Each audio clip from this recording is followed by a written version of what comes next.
কাল যথারীতি বেবির বার্থডে সেলিব্রেশন হয়েছিল, আর সেলিব্রেশনটার একটু ছোট্ট ঝলক তোমাদের সঙ্গে শেয়ার করার চেষ্টা করছি। এখানে কুকিং চলছে, পাশাপাশি বেলুন সাজানোর প্রস্তুতি চলছে। এটা হচ্ছে চিকেন, আর এরপরে হলো বেবির কেক। কেকটা কি অসাধারণ ছিল, লুকসটাও দেখো, জাস্ট অসম। কিন্তু আমার ছেলে কিছুতেই কেক কাটবে না। দেখো, ওকে মানানোর চেষ্টা চলছে, অনেকভাবে চেষ্টা করা হচ্ছে, কিছুতেই রাজি হচ্ছে না, ছুঁড়ে টুড়ে ফেলে দিচ্ছে।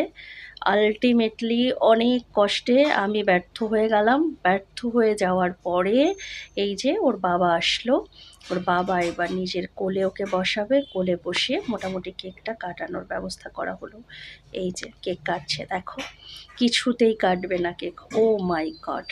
আর এই ছিল বেবির আজকের বার্থডে মেনু: রাইস, চিকেন, তারপরে হচ্ছে পায়েস আর মিষ্টি।